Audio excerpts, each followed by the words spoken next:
और दोस्तों, आज मैं आपको राम लक्ष्मण जी की कहानी सुनाने वाली हूँ। कहानी को बहुत ध्यान पूर्वक सुनिएगा।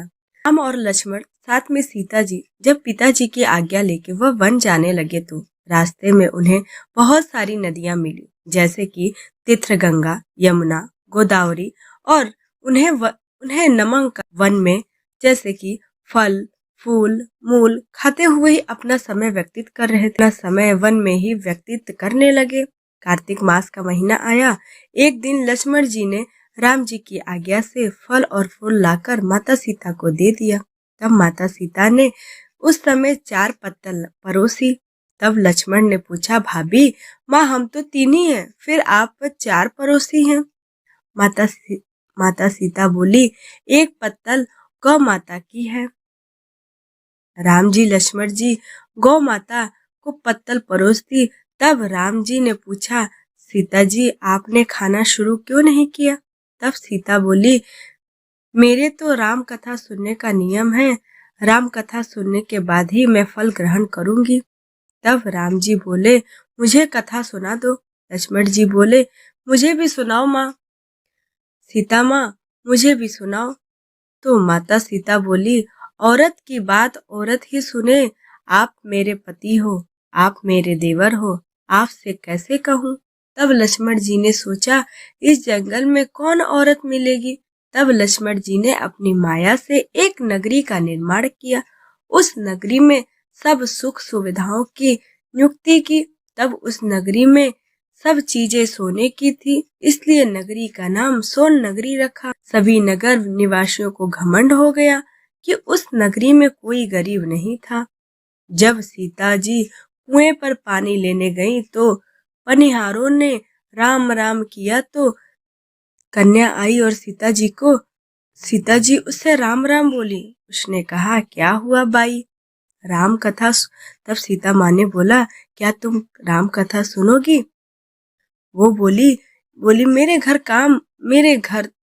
पर काम बहुत है।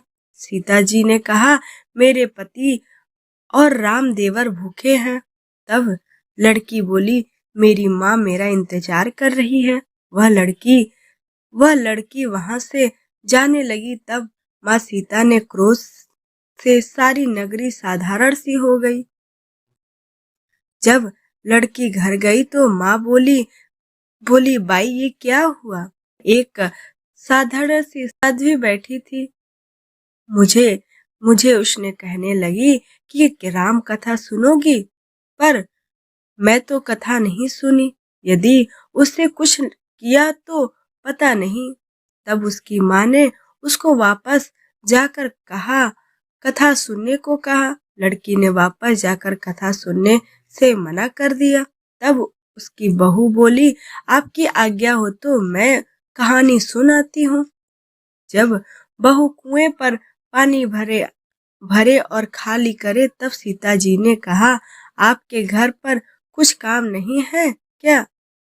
तब वह बोली, माता जी मैं सारा काम करके आई हूँ। तब माता सीता बोली, मुझे माँ कहकर बुलाई, यदि मुझे समय हो तो मेरी राम कहानी सुन लेगी। तब वह बोली, माता जी कहानी सुनाओ, मैं प्रेम से कहानी सुनूंगी। चंदन यानी चौकी मोतीहार, राम कथा मनहारे तिम्हाड़े आधार। राम कथा सुनाओ। राम कहे तो प्रदेश में जाऊं। सीता ने कहा, हे बाई, तूने मेरी मृत्यु लोक में मदद करी, भगवान तेरी स्वर्ग लोक में रक्षा करे। सीता जी ने राम कथा सुनाई। बाई ने कथा सुनी। वे राम बैठे, राम जल भरी झारी लाई।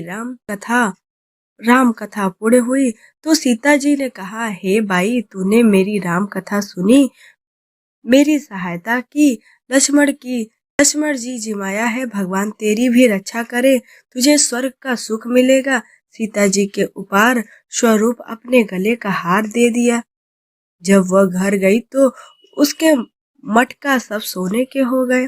सासू जी ने कहा, ये सब तू कहाँ से लाई है? मैं माँ सीता से राम कथा सुनी, ये उसी का फल है। सासू जी ने कहा, प्रतिदिन राम कथा सुनाना।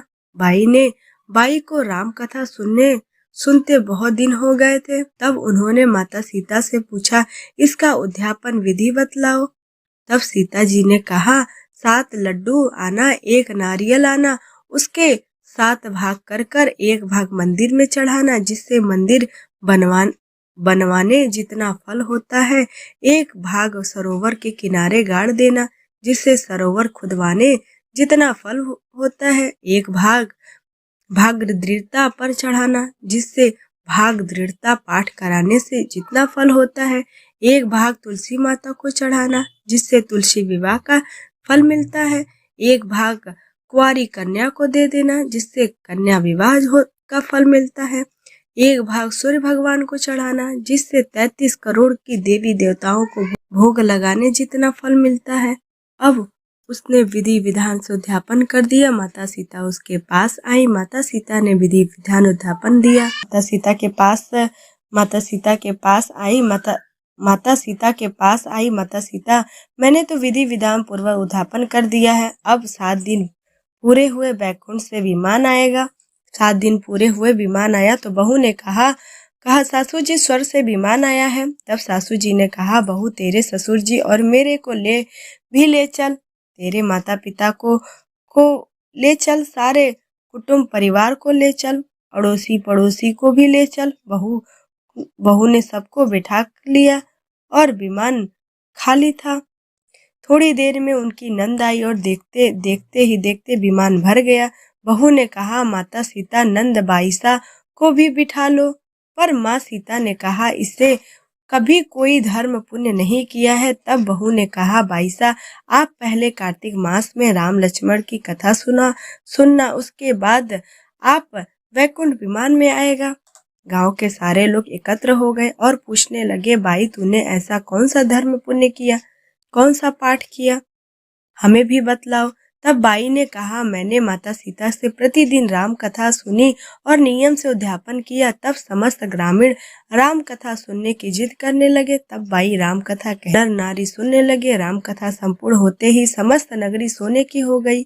बाई ने कहा, जो कोई राम कथा सुनेगा उसको मेरे समान ही फल मिलेगा। सब राम लक्ष्मण जी की जय जयकार करने लगे और विमान स्वर्ग से चला गया। 7 स्वर्ग के दरवाजे खुले। पहले द्वार पे नाग देवता, समस्त देवी देवता पुण्य वर्षों से लगे देवताओं ने पूछा कि तूने क्या पुण्य किया जिससे तुम्हें राम लक्ष्मण की जानकी की कहानी सुनी। तो समस्त देवताओं ने कहा, वह मांग। तब उसने कहा, मेरे तो सब सिद्धि हैं, मुझे यह वर दे दो कि जो भी श्रद्धा व भक्ति से राम कथा, राम लक्ष्मण जानकी जी की कहानी सुनेगा, मेरे समान ही फल मिलेगा। सभी देवताओं ने पुष्प वर्षा करते हुए तथास्तु कहा। चारों ओर राम राम की जयकार होने लगी। आई होप दोस्तों वीडियो पसंद आए तो वीडियो को लाइक दें, सब्सक्राइब जरूर कीजिएगा। कार्तिक मास में राम जी की कथा जरूर सुना करिए। फिर मिलते हैं ऐसे नेक्स्ट वीडियो में, तब के लिए धन्यवाद।